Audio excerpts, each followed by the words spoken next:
नमस्कार. लक्ष्मीच्या पावलांनी या मालिकेच्या आजच्या भागामध्ये आपण बघूया. इथे संगी आता नयनाचं लग्न असतं त्यामुळे खूप जास्त इमोशनल झालेली असते.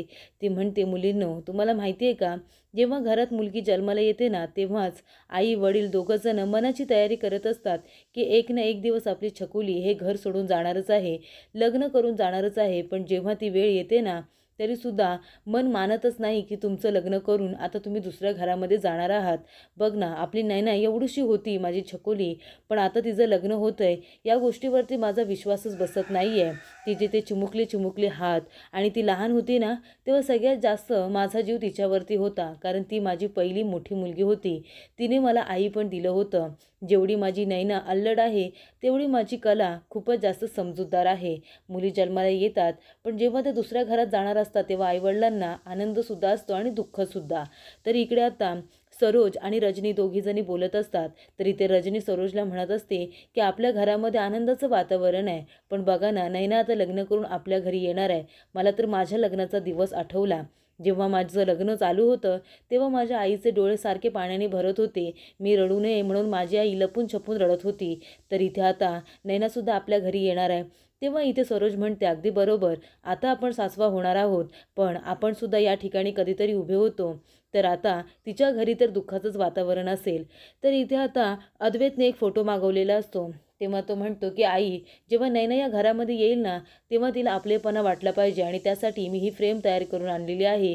तिला इथे एकटं वाटायला नको, तिची फॅमिली तिच्या बरोबर आहे असं तिला वाटायला पाहिजे. तेव्हा इथे सरोजला अद्वैतची आयडिया खूपच जास्त आवडते. तर इथे नैना म्हणत असते, मम्मा तू कशाला रडतेस अगं, हे बघ मी लग्न करून दुसरीकडे तरी गेली असती ना तरीसुद्धा मी तुझी लहान मुलगी ती छकुलीच राहणार आहे, तू काळजी करू नको. आणि मी तुला प्रॉमिस करते, मी लग्न करून जरी त्या घरात गेले ना तरीसुद्धा मी तुला भेटायला तुझ्याबरोबर इथे हसायला बोलायला नक्की येईन.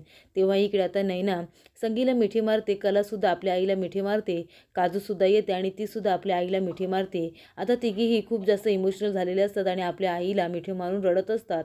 तेव्हा नैना आपल्या मनामध्ये म्हणत असते की मम्मा, कशाला तू माझी एवढी काळजी करतेस, मी लग्न तर करणार आहे, पण ते कसं करेन ते तू बघशीलच. तर इथे आता दोन माणसं आलेली असतात घराची मापं घेण्यासाठी, आणि ते विचारतात की संगीता खरे इथेच राहतात का. तेव्हा इथे काका म्हणतात, हो इथेच राहतात, काय काम आहे तुमचं. तेवढ्यातच संगीताही त्यांनी म्हणते, अहो कामधंदा करायचा आहे, तुम्हाला भूक लागलेली नाही आहे का, जा थोडे पोहे खाऊन घ्या म्हणजे काम करायला सुरुवात कराल. तेव्हा इकडे संगीता म्हणते की कोण आहात तुम्ही. तेव्हा इथे तुम्ही संगीता खरेच आहात ना. तेव्हा ती म्हणते की हो. तेव्हा इथे ती माणसं म्हणत असतात की आम्ही इथे तुमच्या घराची मापं असं बोलायला जाणार. तेवढ्यातच संगीताला आठवतं की त्या सरांनी सांगितलं होतं की आपण एक घर आता घाण ठेवलेलं आहे आपल्या घरी, तर त्याची मापं वगैरे तुम्हाला घ्यायला जायचं आहे. तेव्हा संगीता त्यांना अर्धवटच त्यांचं बोलणं थांबवते आणि म्हणत असते की आता त्या विहिरीपासून त्या झाडांपासून ही सगळी जागा आमचीच आहे, तर तुम्हाला मापं घ्यायचे तुम्ही घ्या. तेव्हा इथे लगेचच काका येतात आणि विचारतात की संगे ही माणसं कोण आहेत आणि इथे कशासाठी आलेली आहेत. तेव्हा इथे कलासुद्धा येते आणि म्हणते, आई ही कोण आहेत ग लोक, आणि आपल्या घराचे मापं का घेत आहेत. तर इकडे आता रजनी आणि सरोज दोघीजणी साड्या इस्त्रीला देत असतात. तेव्हा राजूला आवाज देतात आणि सरोज म्हणते की ह्या सगळ्या साड्या इस्त्रीला द्यायच्या आहेत, तर ह्या सगळ्या साड्या घेऊन जायचं आणि सगळ्या मोजून व्यवस्थित घेऊन यायचं. तेवढ्यातच तिथे रोहिणी येते आणि म्हणते की सरोज वहिनी थांब. आणि ती म्हणते की काल जी साडी मी सिलेक्ट केली होती ना ती साडी मला नको आहे, मला दुसरी साडी हवी आहे. तेव्हा सरोज म्हणते, ठीक आहे, आपण तुझ्या साडीबद्दल आता नंतर बोलूया, आपण एक काम करूया, आधी ह्या साड्या इस्त्रीला जाऊ दे. तेव्हा इथे आता रोहिणी त्यातली एक साडी बाहेर काढते आणि म्हणते, ही पैठणी आहे ना, मला हीच साडी हवी आहे, मी ही साडी नेसणार आहे. तेव्हा रजनी म्हणते, पण वंस ही साडी वहिनी पेरणार आहेत ना, त्यांनी तर आधीच सांगितलं होतं. तेव्हा रोहिणी म्हणते, ती दुसरी कुठली तरी साडी नेसेल, ही साडी मला आवडली त्याच्यामुळे ही साडी तर आता मीच नेसणार, आणि तुम्ही दुसरी कुठली तरी नेसा ना, मी या घरची मुलगी आहे आणि मला जे हवंय ते हवं, ही साडी मला छान दिसेल.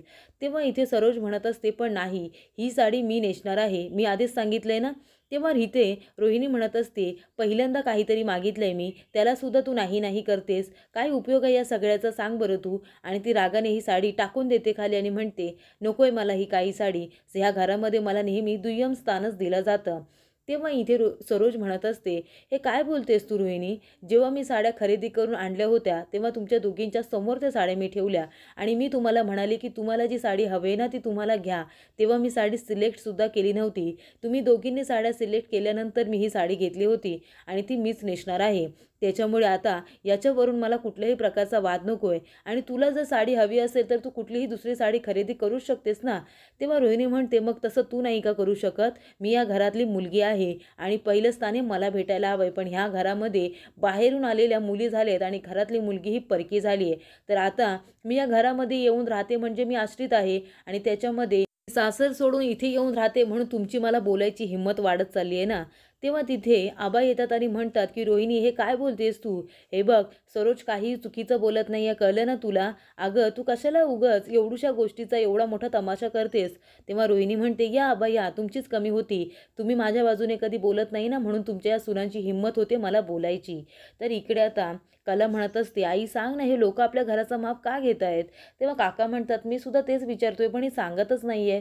तेव्हा संगी म्हणते, अहो काय सांगायचं त्याच्यामध्ये? आता संगीत आहे की नाही आपल्या नैनाचं, आणि मी सिनेमात बघितले असे ते लोक इथे अशी तोरणं लावतात, असे इकडे असे फुलं वगैरे सोडतात, तसं मी करायला सांगितले. तेव्हा इथे काका म्हणतात, अगं संगे तू कशाला वायफळ खर्च करतेस? आता आशाने सांगितले ना संगीत तिच्या घरी होणार आहे, तिने तिथे डेकोरेशन केले, चांगली सजावट केली, मग आता वायफळ खर्च कशासाठी? थोडे पैसे उरले तर होतील ना आपल्याला नंतरला. तेव्हा कला म्हणते, बाबा आतापर्यंत सगळं काही आईच्या मनाप्रमाणे झालेलं आहे, तेव्हा इथनं पुढं सुद्धा तिच्या मनाप्रमाणेच होऊ द्या आणि तुम्ही चला बरं पोहे खाऊन घ्या म्हणजे तुम्हाला कामं करता येतील. तर इकडं आता रोहिणी म्हणत असते, बघता ना तुम्ही आबा, नेहमी या घरामध्ये मला दुय्यम स्थान दिलं जातं, काही माझ्या मनाप्रमाणे होत नाही. तेव्हा इथे सरोज म्हणत असते, बास झालं तुझं, पराचा कावळा करू नकोस रोहिणी, नेहमी तुझा काही ना काही तमाशा असतोच. घरामध्ये लग्नाचं वातावरण आहे, माझ्या मुलाचं लग्न आहे, सगळं खेळीमेळीचं वातावरण आहे, पण तुला काही ना काहीतरी तमाशा करावाच लागतो. मला माहिती आहे ना तुझ्या मनामध्ये दुसरंच काहीतरी आहे, साडीचं नाही आहे ग तुझ्या.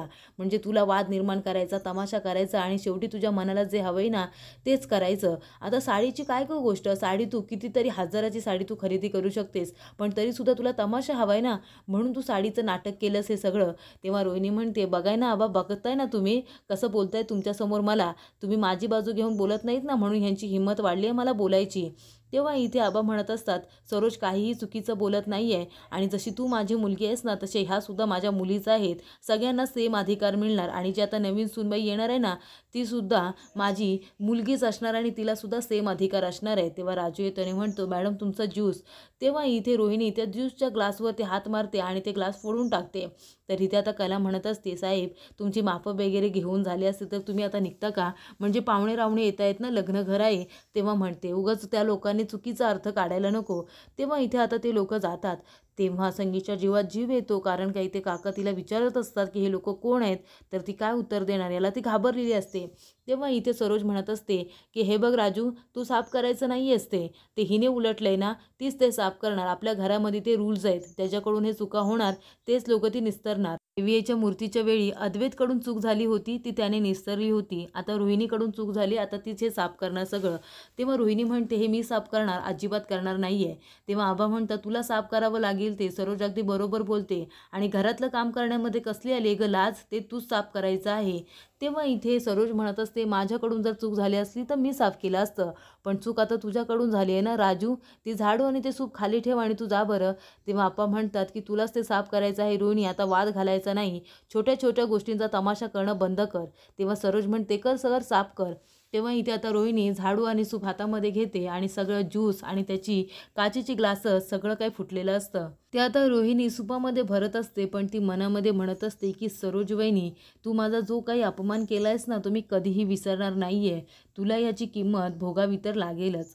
तर पुढील भागामध्ये आपण बघूया. इथे आता रोहिणी म्हणत असते अद्वैतला की आपण एक काम करूया, आपण संगीत आता एकत्रच करूया. तर तिथे आता नैनाच्या इथे सगळे डेकोरेशन तयारी तर झालेली आहे, तर आपण एक काम करूया, दोन्ही फॅमिलीज एकत्र येऊन आपण संगीत सेलिब्रेट करूया. तर इथे कला म्हणत असते की आई बाबा, तुम्हाला दोघांना आता संगीतमध्ये सोबत डान्स करायचा आहे. तेव्हा इथे संगीला खूपच जास्त आश्चर्य वाटतं. ती म्हणते, काय आम्ही दोघांनी डान्स करायचा? तर इथे अद्वैत आता खूपच जास्त खुश होतो, कारण नैनाची फॅमिली आणि त्याची फॅमिली आता एकत्र संगीत सेलिब्रेशन ठेवतात हे त्याला खूप आवडतं.